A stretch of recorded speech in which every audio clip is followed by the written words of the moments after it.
ngayon mga katropang ubas, magtatanim mo tayo ng mga seedlings po ni Baikonur tsaka ni Midnight Beauty dito sa atin ng extension ng ubasan. Kung napapansin po ninyo, ayan o, nilagyan natin siya ng Complete 14 muna. Ayan o, may mga Complete 14, may mga puti.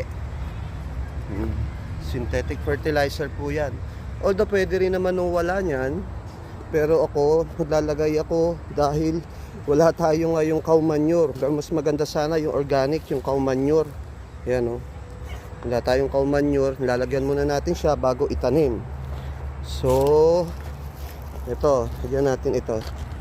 Itong isa wala pa. Ayan.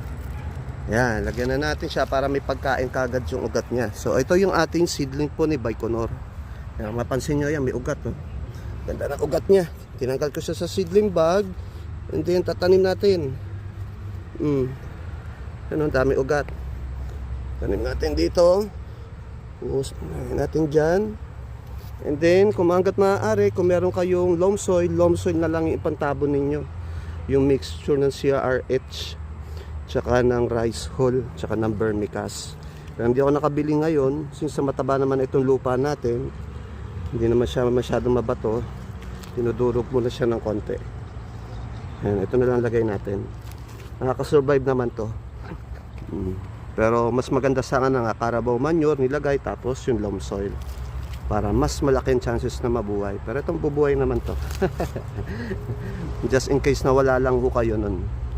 So yan, tabon na siya. Dito kapatay dito konti. Ayan. Natin. Tapos pagka ganitong natabunan na natin yan, pwede tayong wag muna maglagay ng synthetic fertilizer. Pwedeng puro organic lang muna.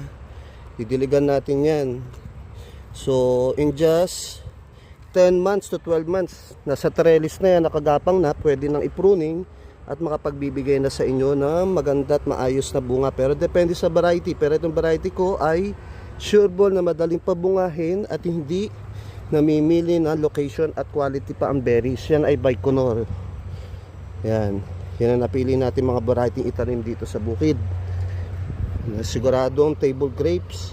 Malaki ang berries, crunchy at juicy. Premium variety siya. Ito si Baikonur ang pinakasikat na premium variety. Na talaga subok na. So yan siya. So tapos didiligan natin yan ng husto. Ito tayo kukuha ng tubig sa balon. Okay. Didiligan natin pagkatanim. Okay.